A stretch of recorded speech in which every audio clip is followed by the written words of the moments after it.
So we're back for a Sunday Fun Day. It's your two favorite people that obviously, if you're watching now, you can't get enough of on Twitch and YouTube on a weekly basis. I'm Keels. Today I'm joined by Teets. Hopefully we'll have some more members of our Crescent Lake Club pop in throughout the show today to join us. So I think today we are going to talk a little Flower and Garden Festival, maybe a little Universal news. Just kind of see what shakes out. So, Teets, how's your week been? Not too bad. Nothing too eventful. Just another week. Today is one of the favorite days for the favorite stretch of sports holidays in the world for old Teetsy, because today is Selection Sunday. So I haven't really been following sports. Well, at least college basketball sports. I do have a sports segment for today, though. I forgot to wear my shirt. It's sitting right here next to me. But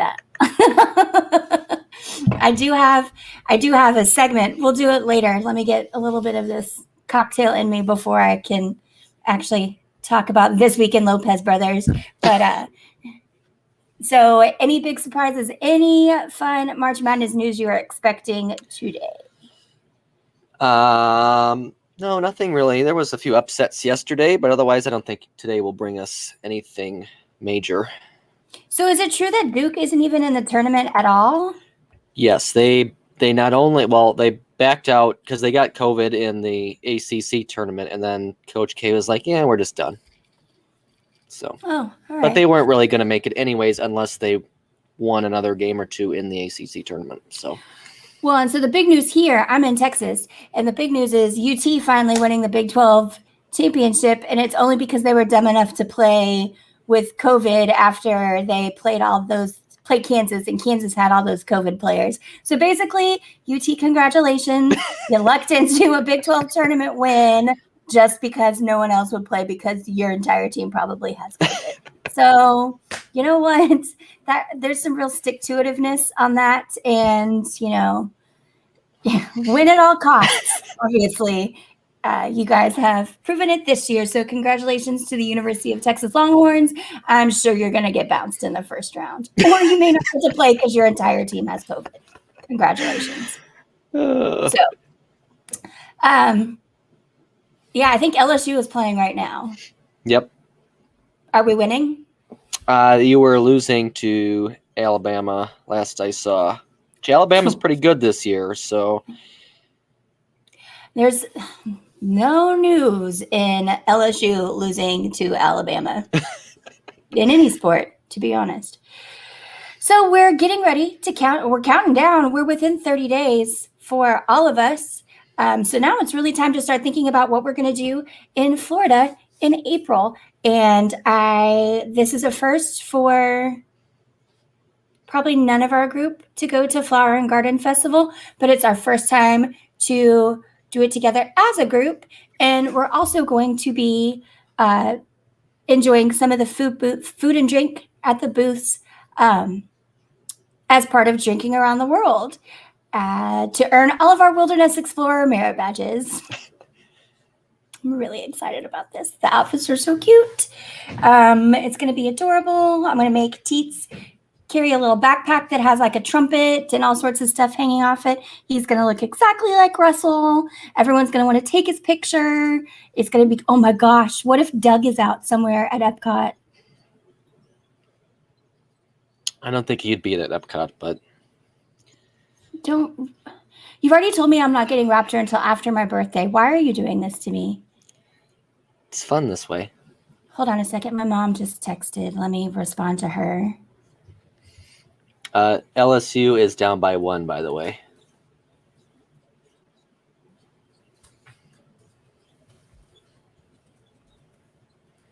My mom. Okay. If anyone watching the stream right now is in Orlando, my mother, who qualifies, would like to get the Johnson & Johnson vaccine. She's registered online. So if anyone knows of a pharmacy in the greater Orlando area that can guide me in the right direction to find the Johnson & Johnson vaccine, you know what? I'll give you a Disney gift card. So hit us up in the chat if you know where a person over 60 can register for the Johnson & Johnson vaccine.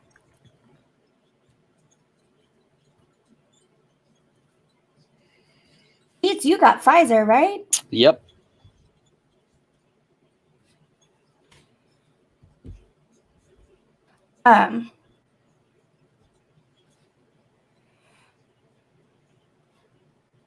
Just no rush, but also if anyone knows of a pharmacy that has the Johnson & Johnson vaccine, she's happy to call. Okay, so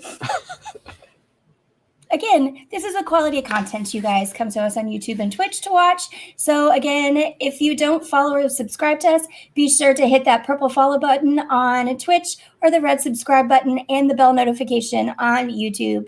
I promise our content is generally better than this. So we're back to...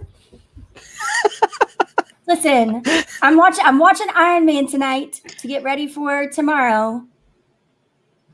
You know, it's going to be by the time Courtney and I stream. I mean, my background is either going to be just nothing or just a big stack of moving boxes, and I'll be sitting on the floor with only my laptop and my streaming gear left as the only things sitting out and available to anybody. So, Flower and Garden. Teets, you have been to Flower and Garden. Yes, in 2018. So you were not of age to partake in many of the best offerings at Flower and Garden Festival then? Yep. Correct. You weren't trying to like sneak behind someone's back with a fake ID or something to buy a booze? No, I was alone that trip. It was a solo trip, so did not do that.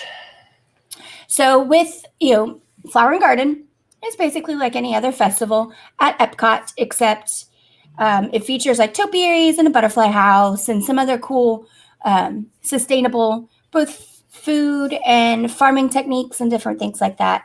That's when you see the floating in the waters at Epcot, and those big, grass berms have big, beautiful flowers that are growing everywhere. I don't think there's anything fun to do like Festival of the Arts where you can like paint the big mural or you can take some of the silly pictures. It's mostly about the topiaries and everything that line the World Showcase. So with COVID restrictions in place, things are different about festivals. What are some of the from years past at Flower and Garden should we be prepared for this year? Well, I think the biggest one is they aren't doing their concert series like they normally are, but they do have local Orlando bands coming in, just weekends, but they have them coming in and performing, which is different. I think Food and Wine and Fest of the Arts and stuff, they all had like Mariachi Cobre and Voices of Liberty just perform at the American Gardens Theater. But so this time we actually have something different in the local Orlando bands that they're bringing in. I know they're still doing like things like the scavenger hunts and whatnot. I think this year's prize is a plate. There's a couple different plate options. You can get a plate. I don't think just what I need after I've spent a week of going to back and forth between the landfill, Goodwill, and my house is more stuff. Because let me tell you, I don't know if I think Ryan may know this. I've been to the landfill so many times. I don't even have to show my ID anymore. They don't tell me where to go anymore. They're just, you know where you're going, right? And I think we're going to get to the point if old homeboy that checks you in at the landfill doesn't let me skip compactor 9 and go actually throw stuff into the big hole in the ground with the excavator in it, I'm going to have to ask if I can do that, because what is the point of going to the landfill if you don't get to throw stuff into a big hole in the ground? Otherwise, I'm just putting it in a dumpster. There's nothing fun about that. So I think I may ask him tomorrow if I can just pull up like to slot 4 and just throw my crap into the hole. That's not how to come out. I take that back. Anyway, so we complete the scavenger hunt and we get a plate, like a dessert plate, or probably about that size. I don't know. I've only seen a picture, so it's hard to really say how big it is. What's been your favorite festival annual pass holder gift? Um, I think I've only gotten the cutting board and magnets, so really, I don't have a.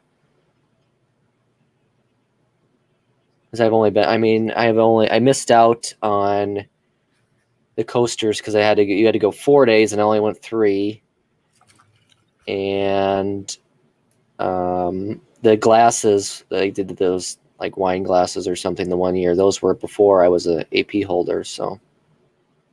Report glasses. I think I have that one. The best one that I just discovered when I was cleaning out the cabinets here, is the AP holder rocks glass. And it's just like you drink bourbon or whiskey out of it, and it just has the AP logo. It's a perfect size. It was well constructed. I missed the coasters, so I'm hoping that this trip there's enough crap in that annual pass holders store in Germany that I can spend $50 on, so I can buy a set of the coasters. As of right now, that store is not open. You are just the bearer of bad news all over the place today.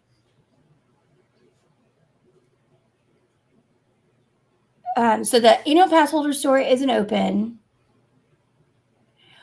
Do you have any other bad things to tell me? Just get it over with. Not that I know of.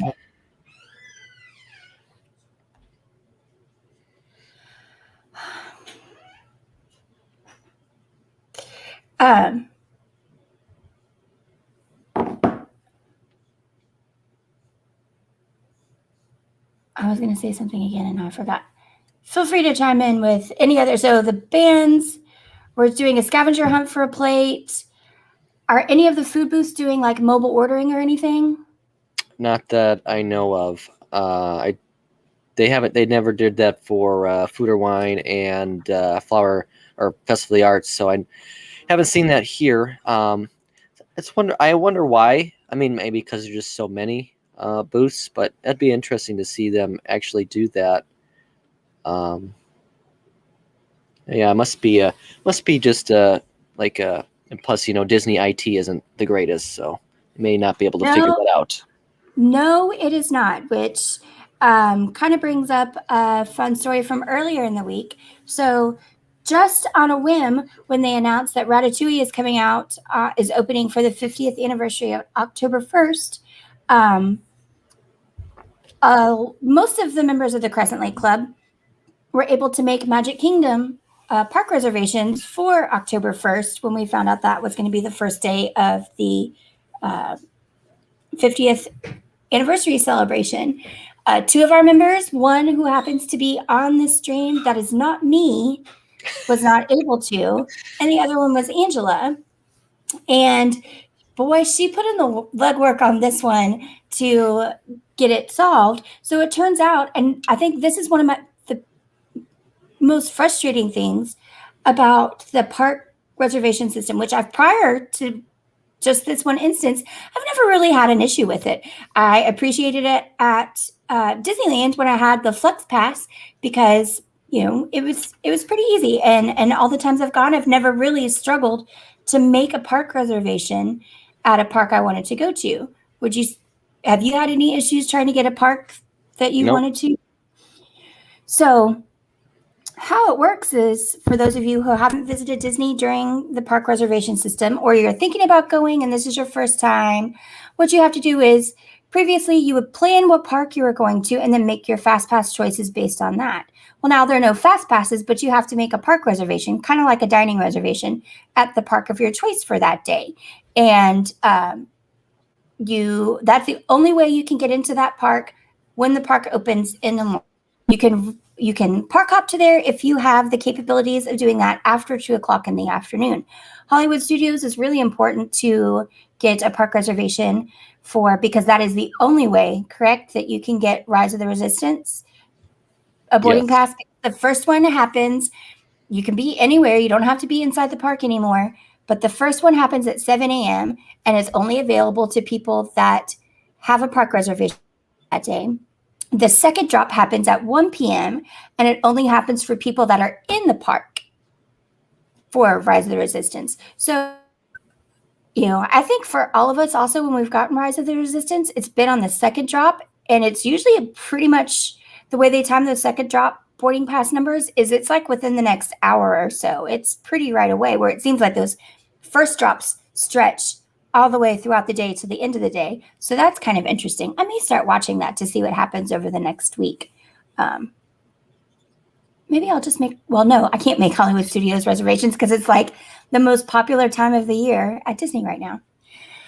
So to make a park reservation, you have to have active, usable ticket media in your My Disney Experience account. That means like an annual pass, or you've purchased tickets that are assigned date, whatnot. You have to be able to get into the park on that current day, which means if your annual pass expires before that date, you can't make a park reservation for that date until you renew your annual pass. So let's say your annual pass expires in September. You can't renew it until July, 60 days out. So that means you can't make, if you wanted to go for the 50th, you can't make a park reservation at all unless you buy extra tickets for it until July. How frustrating is that for an annual pass holder? I should have brought this up the other night when you got really angry and said that you're quitting Disney as a hardcore financial supporter of them and taking your nut money down the street to Universal. Yeah, I don't know. It's not, and I get why they do it, but I also don't understand why they don't have an avenue for people to give them more money to then, kind of avoid this issue. So, I'm sure I talk about it too much. I'm an annual pass holder at Universal. And the one thing Universal does is literally, if you want to cancel it, you have to like email or call in and say cancel it. They will just keep it rolling every month, which I don't understand why Disney makes you go in like 60 days and select that you want to renew. Is it because so many people just buy an annual pass because they're planning like a 2-week long trip or 2 10-day long trips in 1 year, and it just makes more financial sense to them that way? Yeah, That was a question for you. I have no idea why they do it this way. Disney always has to be overly complicated in what they do. So on a scale of, I think the only other news that we haven't talked about in our multiple meetings this week that rolled out was the new announcement of Magic Mobile. I can't even remember the name, and I wrote the blog item about it. Magic Mobile. So basically everything that you could do with your Magic Band, you can now do with just your phone. And the always working, never lets you down, never frustrating My Disney Experience app. So what's your teacher's take on that?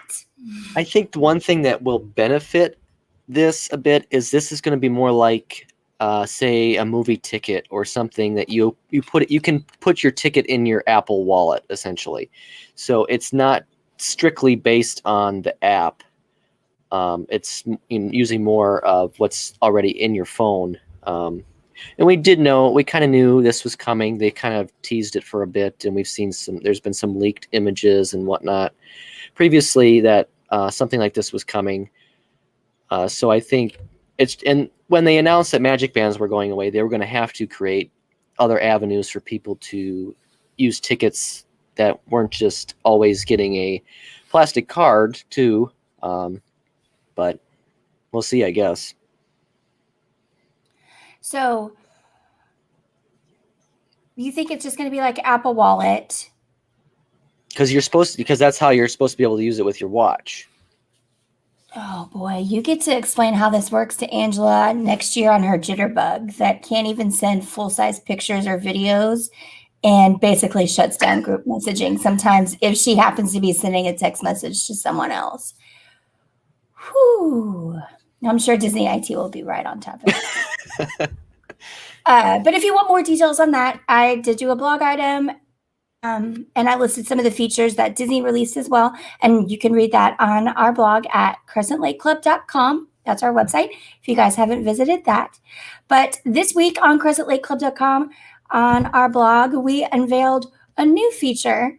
And our first, I think we got a glimpse at our first Teets's Take. And what was that about?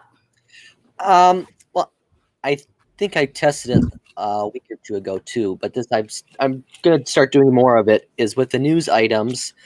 I'm gonna give you the news first, and then at the bottom, essentially give my opinion on that news item. Some news items have a little bit more opinion than others because some news items are a little more controversial or stuff like that. I don't think every news item is going to really give me, 3 paragraphs long of, yeah. You're not going to have a hot sports opinion about every news item that drops No. on.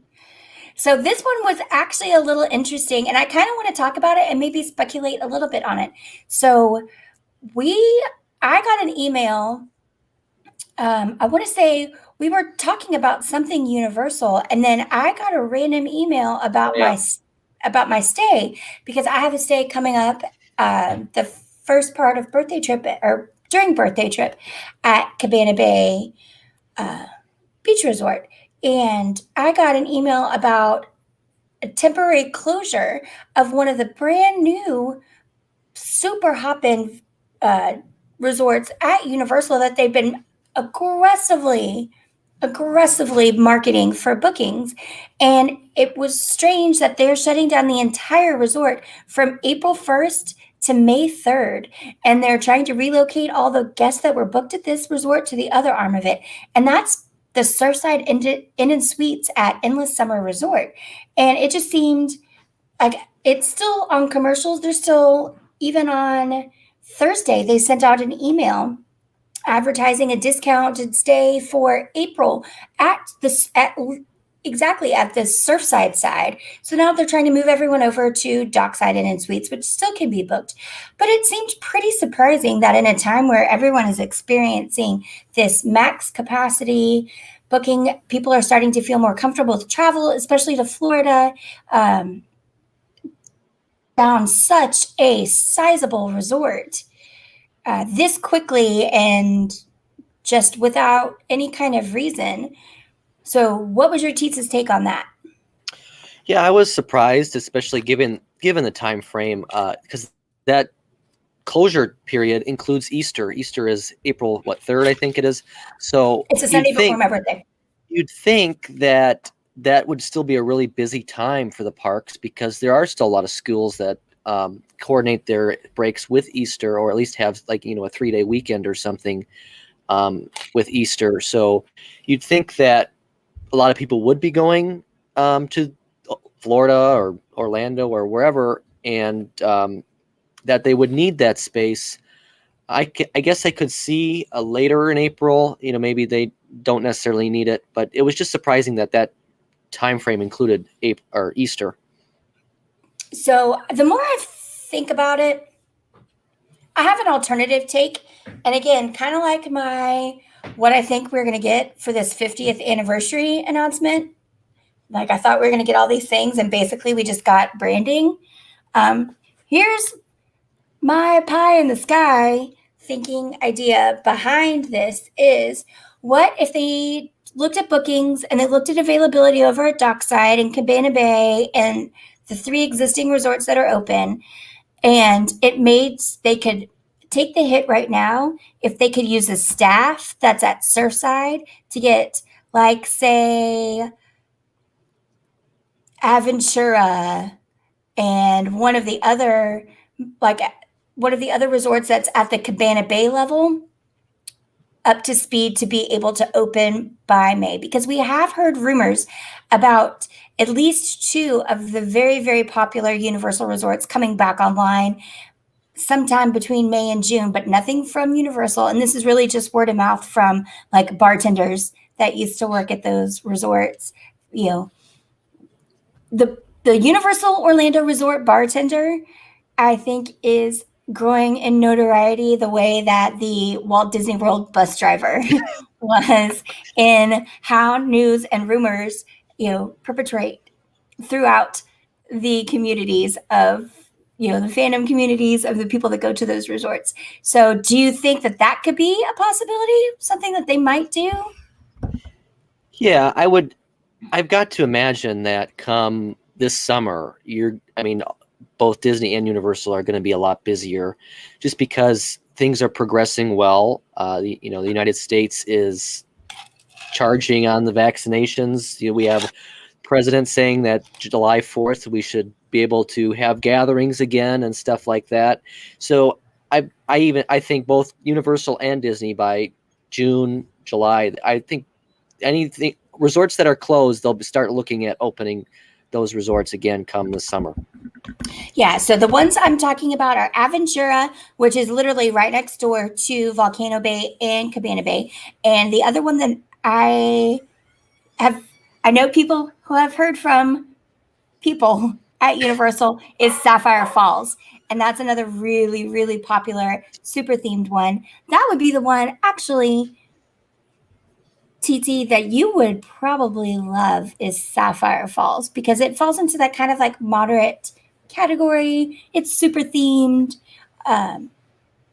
It gives you a little bit of a cool vibe. I think you'd like Sapphire Falls. So that's my take. Is the take nobody asked for is mine. Everyone just goes for the TT's take. But I'm hopeful that they're using the staff to go and get these other resorts ready to open, to just welcome more guests in. And, like you said, vaccinations, people are comfortable with traveling, different things are going on. I wonder if Universal will announce some kind of summer festival, because they did extend Mardi Gras for another 2 weeks. So I will get to experience Mardi Gras. Nobody tell Courtney.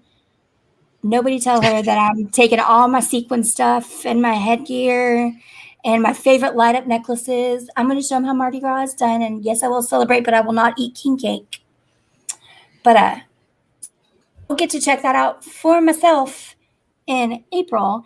But it seems like they really hit it out of the park, and everyone enjoyed the Mardi Gras experience this year, even though they didn't have parades, which I know is a big draw, especially for annual pass holders that like to ride the float and throw the beads and stuff like that. So do you think they might announce some kind of a summer festival? It wouldn't surprise me. I mentioned that, I think, on Thursday, or I don't know, one of these shows that we've done this past week. I think they've got to be looking at more stuff like that, whether even if not in the summer, but a fall festival or something. I just think that Mardi Gras was super successful. People, especially annual pass holders, stuff, love that kind of stuff. They can continue to do events, and then when things get more back to normal, you can do even more with those types of festivals. And I think it would just be a really good thing for them to do. Yeah. Like I said, I'm super excited to try it. I am going to get a tasting lanyard. I think and I talked about this the other night when they were over here helping me pack up. I'm excited about just the value of the tasting lanyard. Food and Wine Festival used to have them, and I thought that my mom and I actually used to get them every time we go to Food and Wine Festival, and we would pick the day that we wanted to use them, because you also got like an advanced seating spot for Eat to the Beat concert. So, it was always like when we were going to see Boys to Men or something like that. But you'd have just the cool little chips that you would pop off and use everywhere, and you didn't have to worry about running your card 12 times to things. So it was always fun value. Years, like a little groovy souvenir that you got to keep that actually was useful at some point. So I'm excited to get the tasting lanyard. I think it's like $65 if you're an annual pass holder. So with some of those the food items at Mardi Gras are slightly cheaper than Flower and Garden Festival. So I'm excited to try that kind of stuff out. Like I said, I'm going to wear all my sequins, and I'm going to show everybody how Mardi Gras is really done. Not going to catch any beads. I don't need any more of those. I've got plenty. Tits see my house. I have plenty. But I'm excited. That wasn't the only big announcement we got from Universal this week. And again, it came after we did our big breaking news show, also, which was just an hour of Tits' take. But it feels like they waited for us to finish talking about Raptor, maybe take a day or two off.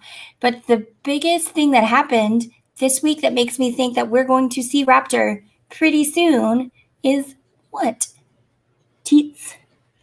Are we talking about the bridge, or which aspect are we talking about? Yeah. Okay. So yeah, I was going to say the bridge, but the bridge opened so there's a bridge that connects Jurassic World or Jurassic Park to other areas of the park, and that was closed due to construction of the Velocicoaster. And now that they're nearing completion and been testing like crazy on Velocicoaster, that bridge is finally opened. Yesterday they just opened it and weren't really running trains yet, but today I saw that the trains were actually running and while the bridge was open, so people got their first real close-up glimpse at what Velocicoaster is really going to look like. And I think we're just keep getting one step closer to that coaster opening. I'm still holding out hope. There are some places like my Animal Crossing island where April is considered summer. So, I'm still hopeful. I will tell you what, I guarantee you, if this Velocicoaster, after I'm at Universal and we are at Disney, I've already told everyone I have to skip out. It's my birthday. I can do what I want. And get over there to try and ride Velocicoaster. And I think the only person that would be fallen, well, no, I'd probably get some support on that. But I'm pretty sure Teets would be number 2 in line behind me to go and do that. Yeah, probably. So I'm really excited about that. I think that kind of sums it up for this Universal segment. So let's go back to Disney. I said we were going to talk Disney and Flower and Garden Festival. So Teets was really awesome this week and created this spreadsheet for all of us to kind of start doing our our must tries. As you can see, nobody has done anything with it. So I thought today we would go fill in, Teets and I would get a jump start and fill in a little bit of this Keelsapalooza foodie list for Flower and Garden Festival. This is restricted to just Flower and Garden Festival. Otherwise, I would just put liquid olives at Haleo like 20 times in a row. Fair enough. So what is the first thing you want to try? Like, what is your number 1 must try? Well, I think I do want to check out this new brunch booth, the Sunshine Griddle. Now, it does have some more non-teetsy type items on there, like avocado toast is not going to be something I'm going to eat. Yes, you are. But I am going to try these fried cinnamon roll bites. That's going to happen. That is 100% a teetsy thing. So, Teets. What's it called? The brunch? Yeah, Sunshine Griddle. Sunshine Griddle. Why is everything? Just call it brunch place. And you want the fried donut bites? Cinnamon roll bites.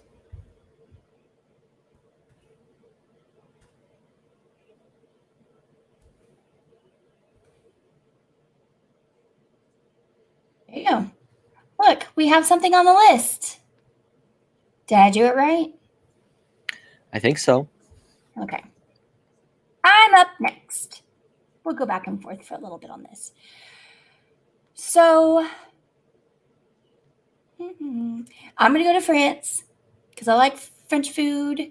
And this one is a little bit different, but it is a new item. So not only is it going to be new to me, but it is new to Flower and Garden Festival. And it combines a couple of things that I truly love in life, which are duck confit and gnocchi. So I cannot wait to try the canard confit à l'orange, gnocchi à la parisienne. So in not French, that's braised duck confit à l'orange, so orange duck, with Parisian gnocchi. It's new and it's $6.50 and it's at the Fleur de Lis booth. So I'm gonna make Teets eat some duck. And I'm not typing out The given name of it, it's just going to be duck gnocchi, but that's not the location. You think I'd know how to spell flirtily, but it's been a day, y'all. Update. Everything that I put out in my front yard is gone. I think that one guy that came to the door right when we were getting ready to stream and then came up to the door again, literally as I was about to press go live, took everything. And that's fine. He listened and he left my tailgate table. So that's all that matters. Teets, you're up next. I think I'm going to head to Germany next, to the farmers market there, and toasted pretzel bread topped with Black Forest ham and cheese. Ham sandwich. There's also a beer flight there that I'd probably get to, but we can leave that off. I'll go in beer flight. So also, on our blog at crescentlakeclub.com, you can check out our Fruity Find 2 weeks ago is a special beer from Louisiana called Bloom from Parish Brewing. That is, not only is it hard to get in Louisiana proper, I'm surprised that it's at Flower and Garden Festival. So we'll see. We'll do a check-in and see if it's still there. This could be like the Funky Buddha beers of Food and Wine Festival that went away. There is another Louisiana beer called Ghost in the Machine. So if you like IPAs, Parish is bringing them to you. But it is at one location that I am going to try, and that's the Magnolia Terrace. And it's all kind of like Cajun food. So I'm not going to do the crawfish etouffee. I've heard the boudin two ways. So it's a boudin ball, and boudin link is really good. I think I keep going back and forth on this. Should I try the Cajun style roasted oysters? Yes. I don't do oysters, so I'm not even going to comment on that. But you know who will? 1, 2, and Courtney will try them with me. And Magnolia Terrace, and we're going to go Cajun style roasted oysters. And maybe I'll get a Ghost in the Machine. No, actually, I'm going to try this delicious Bayou cocktail, which is spice rum, coconut rum, fruit punch, and Minute Maid orange juice. You know who's going to like that? Leslie. Because Leslie likes anything that has 2 kinds of rum and at least 2 kinds of really high sugary fruit juices in them. Tate, you're up next. So mine is actually stolen from Witty because she has been drooling over this for like ever now. It's at the funnel cake stand in America, and it's a mini funnel cake. Mini funnel cake topped with lemon cheesecake ice cream, blueberries, and powdered sugar.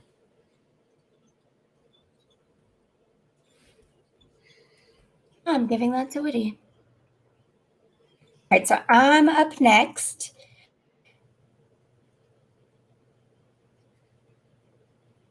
You know, everyone likes to talk trash on the Italian booths at all these festivals, and I tend to like them. I normally would be all in on the arancini, but I'm secretly hoping that we can get over to Terralina on our Disney Springs day, one of our Disney Springs tours, and get their arancini, which is basically mozzarella risotto that's deep fried. And those bad boys are amazing. They have been amazing since Terralina opened, and they're usually on the happy hour menu, which means they're like under $7. So this time I'm going to actually go to the Sunshine Griddle, maybe, because we will have just had Wine Bar George this morning before we go to Epcot. So I'm not going to put it on here. But I would like to take a peek at this avocado toast and make Teets try it. That has the toy box tomatoes and fresh goat cheese on toasted ciabatta. But since we're already going to be at the Sunshine Griddle, I'm going to go for the Joffrey's cold brew cocktail. That is milk, Kahlua rum, coffee liqueur, and vanilla vodka. Because you know what that's probably going to taste like? Chocolate milkshake from New Orleans. which everyone should know is a frozen Irish coffee. So I'm putting that bad boy down. And I'm not letting Teets have any of it because just like the frozen Irish coffee, he will say, I don't drink coffee, and then he will drink 2/3 of your drink in 5 seconds. I want to try also at there. There's a Fruit Loop smoothie or shake or whatever. I want to try that, but I feel like I need to bring some alcohol to pour into that. Would you like what kind? I'll bring you a little nip, and we'll just bring it in the backpack.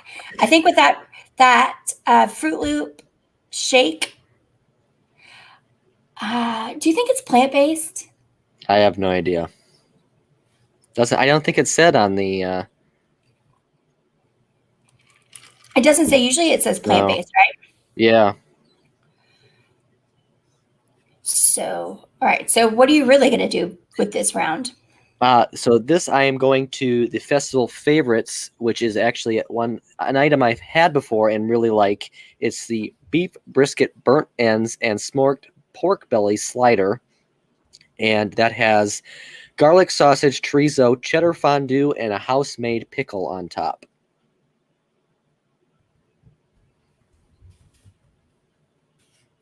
Yeah, you would really like Texas, by the way. If that's like one of the things you've had and you really liked, you would like Texas. Should have come to visit this week and help me pack. I had this thing called football that started up, Oh, you know what they have in Texas? Football. Not in the spring, I'm sure. It's football year round. Football year round. So for my next pick, I'm not doing any of this stuff that's plant based. Not any of it.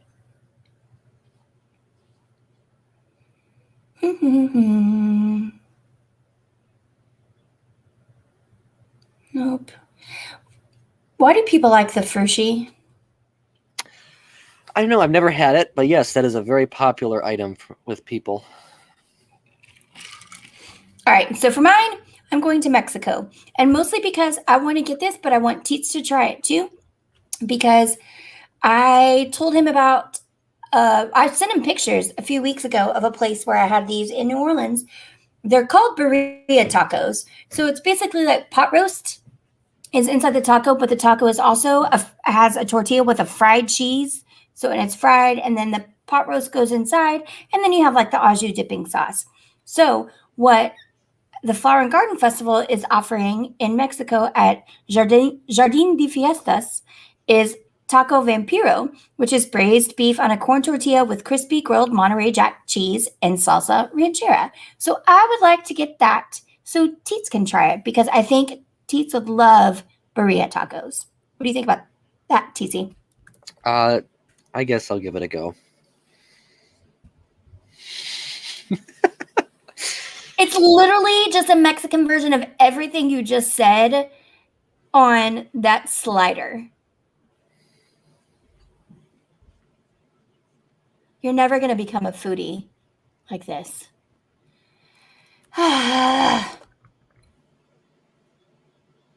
Taco Vampirico.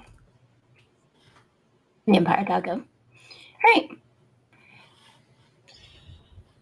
So my next item I've also had before, and it's more of it's not the best item you'll ever have, but it's definitely a picturesque item, and I do like a good picturesque item. That's one of the big reasons I got the cake pops at Festival of the Arts, but those were actually pretty good.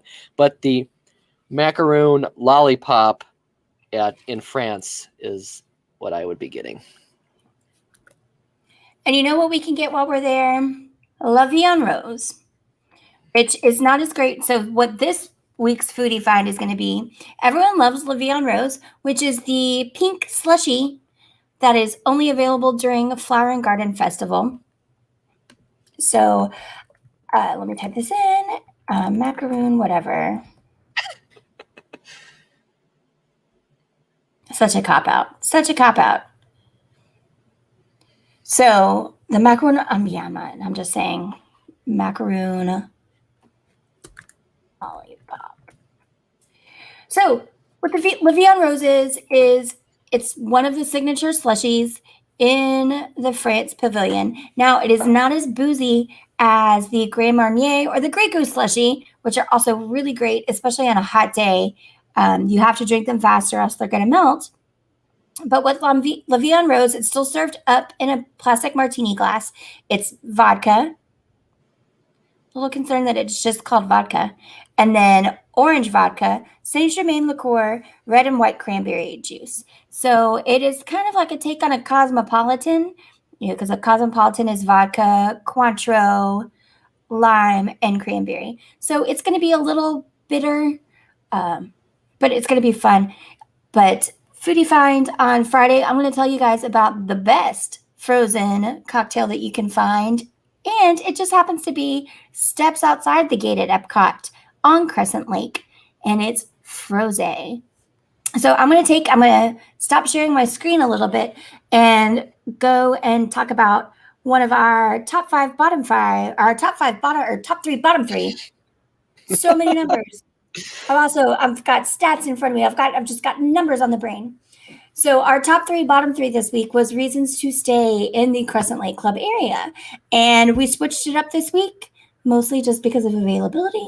But I think it's a good idea to try and do one of these going forward. Is Ryan broke down his top three and his bottom three reasons to stay at a Crescent Lake Club area resort. And it's going to be interesting. I wanted to talk about it just a little bit to hear his top three and bottom three reasons, which I am interested in the bottom three because we are the Crescent Lake Club, so we should love all things Crescent Lake. But there are some things that he makes great points on to consider if you are thinking of taking a trip and staying in the Crescent Lake area. So take it away, Teets. Yeah, so I think it wasn't easy to come up with bottom three ideas for this one because, like you said, this is like our place to stay for our group here, and so I mean, mostly I think the biggest reason was cost. They're all deluxe hotels, so they're not going to be cheap, especially if you are a family and maybe not looking to break the budget. So they're not necessarily the most cost-effective resorts at Walt Disney World, but you do get a lot for those costs. And my biggest reason for staying there was the location, because not only are you steps from Epcot, you're also in good walking distance to Hollywood Studios. And if you don't want to walk, you also have the boats and then the Skyliner, which isn't the greatest transportation option from those resorts, but it is another option just to have. One thing, because I did ask other group members for bottom ideas for this, and one thing that Keely brought up. And it's not the one that should have made it, which is potential murder by Surrey bike. No, I did talk a bit about the traffic, like just foot traffic in that, but I didn't mention the Surrey bikes. But yeah, so because they're so close to Epcot and because they are popular resorts, they can be not the most quiet. So like she said, you could get run over by a Surrey bike, which aren't available right now. So that's a benefit to going right now and staying there. You got to still keep your head on a swivel, though. But there's still a lot of people that are always walking through there because there's so many dining options and there's just so much to do in that area, whether it be at the boardwalk, Yacht and Beach, or Swan and Dolphin. People are just always, even if I'm not staying in that area, I'm always there at some point, just whether it be to hang out at Ale and Compass or Hurricane Hannah's or wherever else. Well, and then one of the things that early on, we had Keith Smith, who is an NBA writer and former Disney employee, and we talked about the NBA bubble. And I think what people forget about Yacht and Beach Club is Yacht Club has one of the top 3 largest convention spaces of all the resorts on Disney property. I think it's third, obviously behind Coronado Springs and Contemporary, because Contemporary has its own separate building. But Yacht Club has a massive convention space that just recently was expanded within the last 2 years. And, in non-pandemic times, there's always conventions going on there. It's a really, for someone that books and has planned corporate travel and corporate events in the past, it's an easy sell to get your clients or your company to go to Disney to host a convention. So I think people underestimate it because it is so hidden. You don't really see it from Crescent Lake. You only see it when you pass, like driving in or on the Magical Express, which RIP at the end of this year. But there is a lot of foot traffic. What do you think? Obviously, Polly is in the conversation for top 3 just because of Oana and Trader Sam's. But what do you think are some other most frequently trafficked resorts on property? Yeah, Poly, probably maybe the Contemporary too, because quick stop with the monorail. Also, you have boats there. Chef And, Mickey's. yeah, Chef Mickey's is a big popular place. You have one of the most popular signature restaurants in California, Grill there as well. So that'd probably be up there too. Yeah. So I think Boardwalk benefits from having all of its restaurants on the outside, whereas Yacht Club Beach Club has all of its restaurants on the inside. And it is contained, like to get to the rooms, you really do have to go into the lobby. Whereas at least Contemporary, everything is pretty much California Grill is on the top, but everything else is on that escalator level. So you don't experience a lot of that once you get up into your room. But I do like that you mentioned all of the fantastic restaurant offerings at Swan and Dolphin. Yeah, I don't have a lot of dining experience there, but I have been to Il Molino a few times, which is a great Italian option. Many would say it's probably the best Italian option on Disney property. And then there's Kimonos, which we've been to for karaoke nights. And like I mentioned, Shula Steakhouse and Todd English's Blue Zoo. Those are popular restaurants. I haven't been to either, but I know a lot of people go to those as well. I will tell you, Blue Zoo has quite possibly, if you like cocktails and wine, quite possibly the best happy hour on property because, like, their smoked bourbon cocktail and their sangrias are all $5, and they have really great appetizers, including a flatbread, tempura green beans, which are fantastic. Like, green beans are good in general, but Teets would finally eat green beans if they were tempura fried. Come on, little aioli. They're great. Sliders, all sorts of stuff. And you get to sit in the really cool lounge. It's a great happy hour if you need to take a break from Flower and Garden Festival when it's hot. Just walk outside the International Gateway Gate, pop on over to the Swan. Yes, the Swan, and go and sit in a cool banquet and have a cocktail and happy hour snacks at Blue Zoo. It's fantastic. It's fantastic. They also have, if you're into beer, they have a specialty beer that is brewed just for them called Fins, or Feather and Fins. It's really good. Blue Zoo is great. Il Molino is fantastic. It's my favorite. Service can be iffy there sometimes. I've had fantastic service. I've had not so great service. But the thing I love about Il Molino is they offer half portions of all of their signature pasta dishes. So, but not chicken parmesan. Learn that one real quick. But so the cool thing you can do is if you're in a big group is maybe try like 3 or 4 half portions of the pasta and kind of share it around and almost treat it like family style. I love Il Molino. I've never been to Shula Steakhouse, but I hear it's great, and I do like steak. We won't be doing steak this time. Well, Teets is probably going to eat steak at every dinner we go to because if there's not a burger, he's going with steak.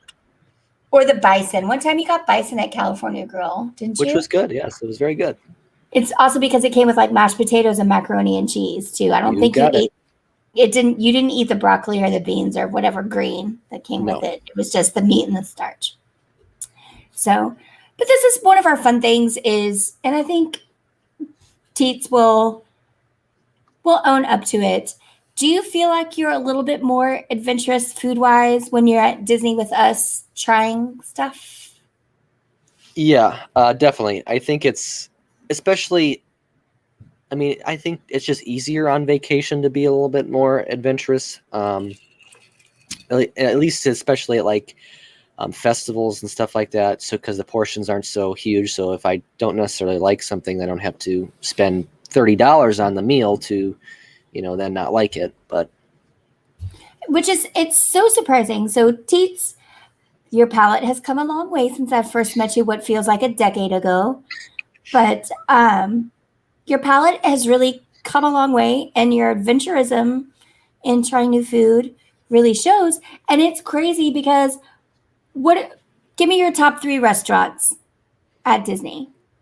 at Disney, I'm pretty sure I can name 2 of them. well, one's going to be California Grill. Okay, I can probably name all 3 of them then. Homecoming is going to be also on that list. And I don't. I do like the Boathouse, but I get burgers there. I don't know. I don't know. That's kind of hard. What else were you gonna say? Yeah, the last one, I knew Cali Grill was the question for me. I knew Homecoming. Yeah. I figured you would say Tiffin's or Sanaa at some point. Yeah, that's probably accurate. I would probably go Sanaa over Tiffin's ever since they got rid of the Wagyu beef at Tiffin's. And which is really crazy because there's not, other than bread service, there's not a single pedestrian kind of offering at Tiffin's. What do you usually, or at Sanaa, what do you usually get bread service? But and then I get the butter chicken and the Poggi inspired or whatever. Yeah. A butter chicken with a slant, which their butter chicken is legit. That's what Woody and I always get that and share it because we got to make room for that bottle of Pinotage. Yeah. So those are, but you don't get a whole lot of Southern food. No. Up there. Had Whataburger again this morning. It was actually the chicken biscuit that I bought yesterday, and I just heated up, but it's still good. Still legit.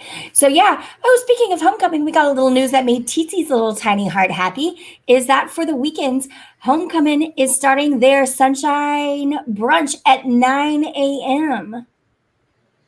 Yep, even earlier. So we will probably be pre-gaming both brunches, Wine Bar George and the Boathouse, for at least cocktails at Sunshine Bar, because in case you guys haven't heard it enough, our traveling group, with the exception of, wakes up before like 6 in the morning. So, yeah, really looking forward to this. So, Bloody Marys one day at Homecoming, and then Sweet Tea Shine. Ooh, do you think they will pick up our squeeze bottles in a backpack if they're filled with Sweet Tea Shine? I don't know. That's a good question. I don't see why. Since they just do the scatter scanner now. Yeah, it would just be like a water bottle. How could they tell what's inside through the scanner? Well, I think we have a plan now. Kids, make sure you pack your squeeze bottle. So what's your favorite? And your favorite moonshine at Homecoming is the sweet tea. Yep. The margarita one is really good too, though. I've never had that one, so maybe I'll have to try that. We'll do each day. I'll do a bottle of the margarita. You do a bottle of the sweet tea. And I'll bring little cups. It's still COVID times, Teets. We can't share straws. Even though we will be fully vaccinated by then. What else are you excited for in this April trip? Because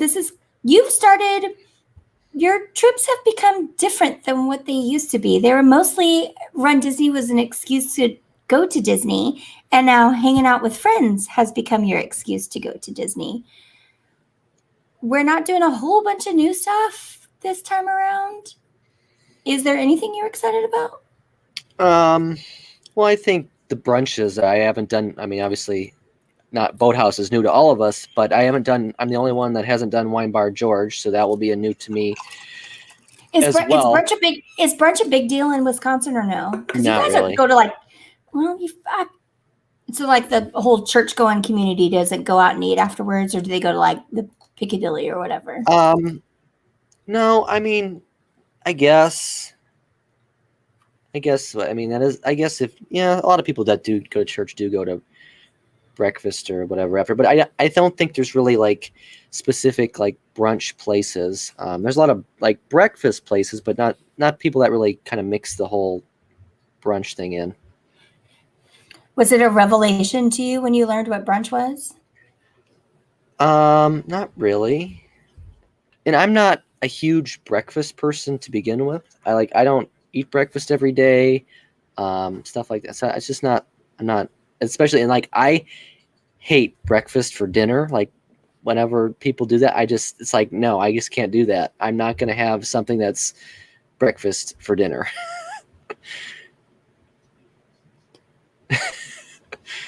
Yeah, you mentioned this week to me and Witty, and we both were like, "Who raised you?" Oh, sometimes the best thing in the world is just breakfast for dinner, and it doesn't have to be pancakes or anything fancy. It can just be fried eggs and bacon and toast or biscuits and gravy, because sometimes you just need that. Do you not like eggs at all? No, I do. Usually, like I have my fried egg on a burger, and I'll do scrambled eggs. But yeah, I don't know. For dinner, I just don't. It's just weird to me. And Have you ever had a poached egg? No. And the rest of my family they'll do breakfast for dinner, but I won't. Why don't you because you feel like it's a cop out? Maybe, I don't know. Do you just want Mama Teets to cook you a gourmet meal all the time? Yes, which is very rare, but I hope she's not watching. I may clip this and send it to her, and then she'll really make you get me those cream eggs. Sid was talking about that this morning. Yeah, that's the way I know to get what I want from Ryan is just to tag him in stuff on his mom's Facebook. And then Sid will, the number one teats, Sid will always jump in and help me out. You can shake your head all you want. That's facts. It's facts. So you're excited about brunch. Are you excited about being our little skipper? I don't know. We'll see.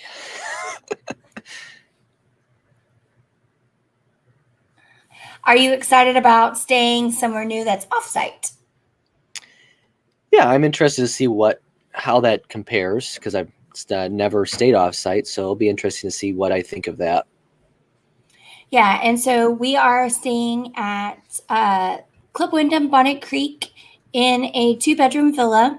I've stayed there previously before, and it's great. It is such the room layout is amazing. It's going to be nice to have. I think Courtney and I talked about it on Wednesday night. The one downside of making a trip like this and going to Disney is things do close pretty early compared to what we're all used to, especially the parks. Also, Teets, I thought we would see an hours change this past week for Easter in April. They just did a change. Was it yesterday for I think up through Easter. So I think it was April 3rd they changed hours through. Yeah, because Universal is 7 a.m. to 10 p.m. at both parks, and then Volcano Bay is 10 to 5. So I'm hoping that they can at least. I need to know so I can move this Tip and Ito back from 6:40 to like 8. I'm excited for everyone to experience Angela at a teppanyaki. In COVID times, are they still allowed to flip the shrimp tail to your mouth? Because she's going to be really disappointed if that doesn't get to happen. That I don't know. Can't say I've seen anybody doing that since COVID. So, yeah. So we're talking about going on the Mardi Gras, the Carnival Mardi Gras, which is the brand new cruise ship in the fall, leaving out of Port Canaveral in October. And it didn't take much for me to sell 1 and 2 on it. But the minute I told them that there was a teppanyaki restaurant on board the ship, oh, it was done. It's like, who do I send my deposit to right now? So, yeah. Hibachi teppanyaki, all of that, our entire crew is into. Teets is going to be excited because, unlike fondue, he doesn't have to cook his own food. I think that's why you were against going to the robot hot pot restaurant, because you still have to cook your own food there. Though I do think it should be fun. Every trip we go on together is go somewhere that Teets has to cook his own food. It's not what vacation is for. Vacation is for having other people cook your food. You don't cook your own food when you're at home. I do sometimes. How many times this week did you cook dinner? This week, probably none. I was going to say, and don't tell me I made the fries.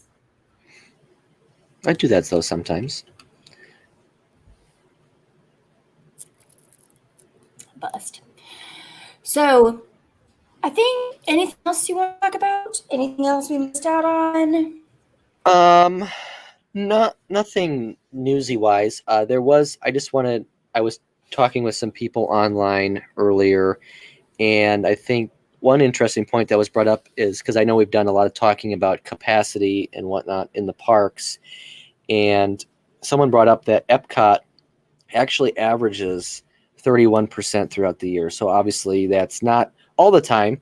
It's like a Food and Wine weekend is going to be higher than that, but a random non-festival Tuesday may be 20%. What they actually see in the park. And I think what we're seeing now is just a lot of. It seems more than it should be, or it's a lot of people are complaining about the crowds and stuff like that. And I thought Epcot was a good, like that, using that as an example to kind of put it in perspective was interesting, especially given that rides are at lower capacities and you don't have the shows and stuff going on to really spread out those crowds. That Epcot isn't really that much more crowded than it would be in a non-COVID year. Yeah, I'm interested to see, because like the Magic Kingdom lines are just insane for me right now.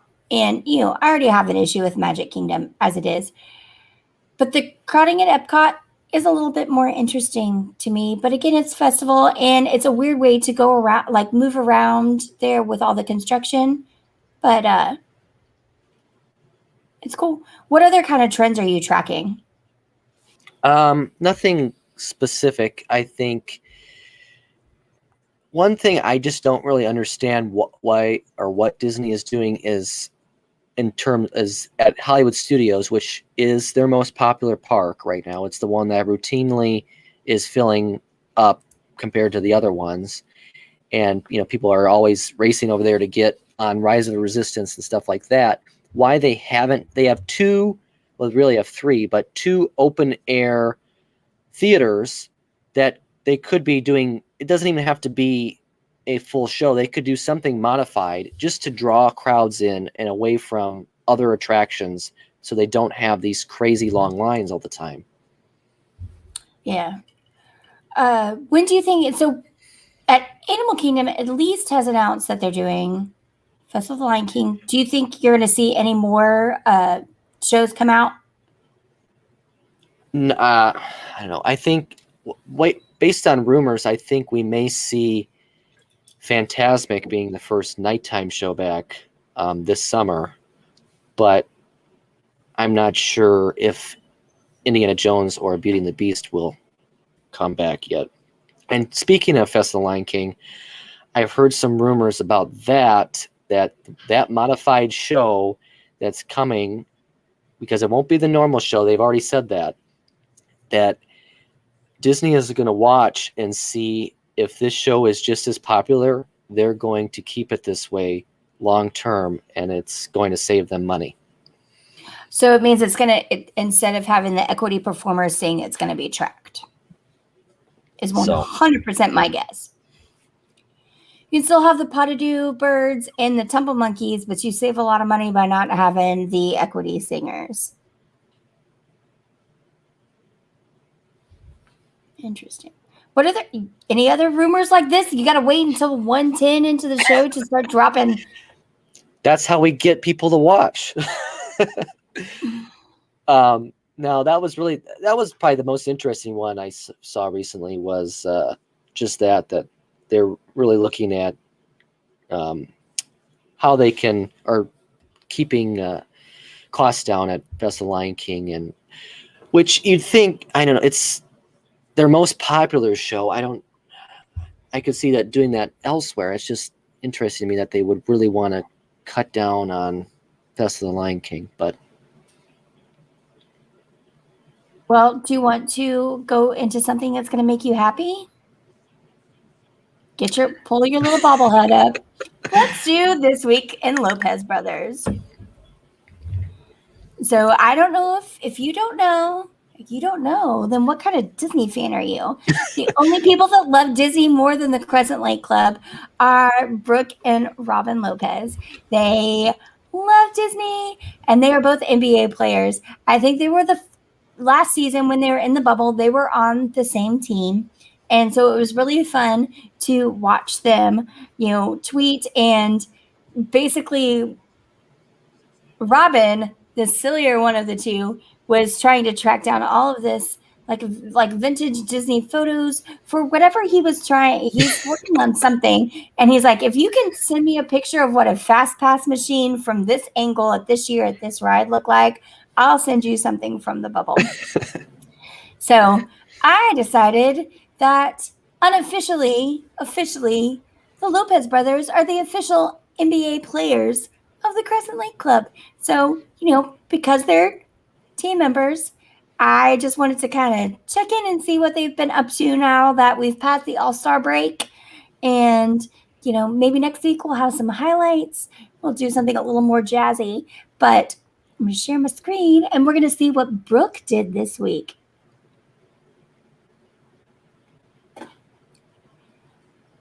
Also, I keep trying to buy Top Shot, hoping I get a Lopez brother.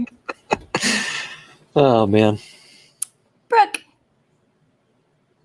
He's averaging 10.8 points a game, 5 rebounds a game. We need to get those assists up a little bit, Brooke. Come on, let's be a team player.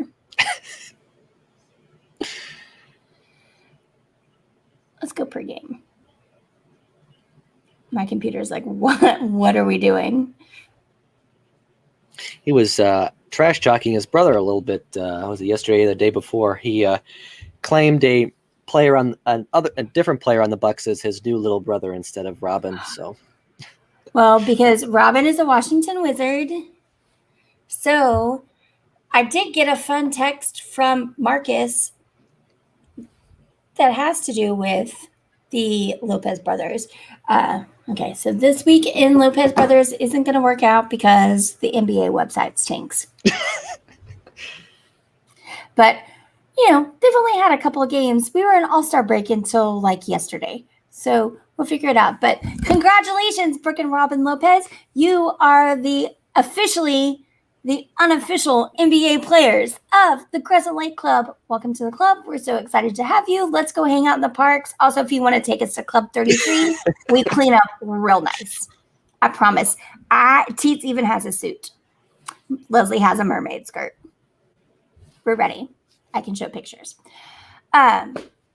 So any other hot tips you need to drop on us? Because you really held out on us with that Lion King news.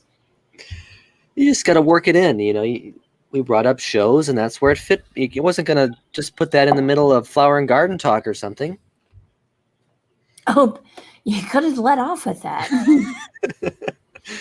Like in our little pre-show meeting of, hey, what are we going to talk about? You could say, hey, I heard online.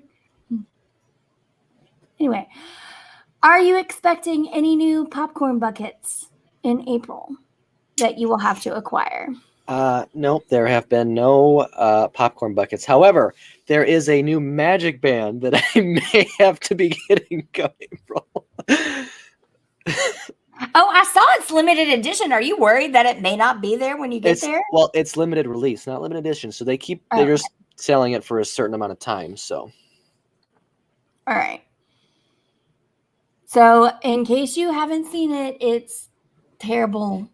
And I told Teets they're just giving him a little bit of happy before they shut the whole thing down because Me Too. And it is this terrible, terrible, terrible Country Bear Jamboree magic band. I'm just going to open this in a new window and I'm going to share it because it's terrible. It's got the main man, the awful guy, Henry, the most terrible, terrible of all bears. Why would you want this? It's why not even would you Big not Al. want it? You shouldn't want it because it's not Big Al. That is true, but I'm still going to get it anyways. Now, when they come out with a Big Al one, then I'll be in line for that one as well. You know, you should have to throw away a magic band when you buy a new one. Well, then that's easy. I'll just get rid of the solid color ones. And they probably don't even work anyway. Probably not.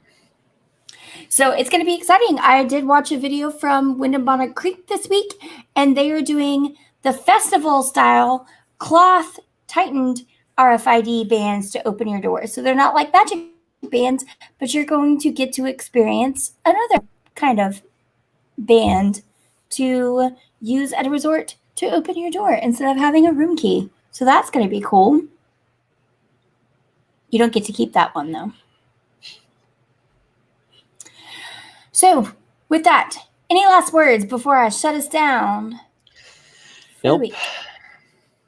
All right. Well, thanks again, everyone, for joining us. Hit that purple follow button on Twitch. If you're watching on YouTube, please hit that red subscribe button and the bell notification. You'll know when we're going live. Couple programming updates. Monday, which is tomorrow, Teets and I will be reviewing Iron Man as part of Marvel Monday. I'm sure it's going to be great. Do you have your notes done? No, I was going to watch it tonight. I have not watched it yet. We can watch it together. Oh, we can do a group watch on Disney Plus. You don't seem really enthusiastic about that. I don't care. All right, well, just text me. We're going to have Marvel Monday. We're reviewing Iron Man. That's the next step in our chronological rewatch of the Marvel Cinematic Universe movies. This is breaking news to both y'all watching and to Teets. We're going to take a 1 week break from Marvel Monday, and we're going to take a 1 week break from Sunday Funday next weekend. So there will be no Sunday Funday and no Marvel Monday a week from tomorrow, just because I'm the only one that knows how to run this, and I've got to get crap out of a moving van into my house and a storage unit. So if you guys would like to come help, come on. I'll buy daiquiris. That'll be great. And then Wednesday, Courtney and I are going to come in for a Wind Down Wednesday.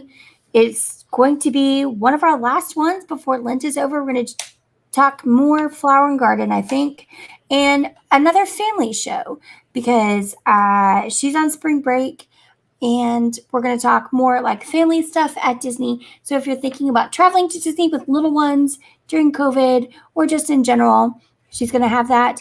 And then hopefully when we return after our Sunday Funday spring break, we'll do one big planning show and kind of maybe make Ryan do a spreadsheet that no one's going to participate in for like our touring plan for the parks. But thanks again for watching today. We've had some fun, mostly at my expense, apparently. I'm going to go look at the yard. I think all of the stuff is gone. Please, if you guys need like some free boxes and stuff, come to Fort Worth, Texas. It's on my porch. If you need like kitchen stuff, that's what I'm about to go box up and clear out. I gotcha. Teets, any last words? Nope, that is all. All right. Well, we'll see y'all real soon. Have a good one, everyone.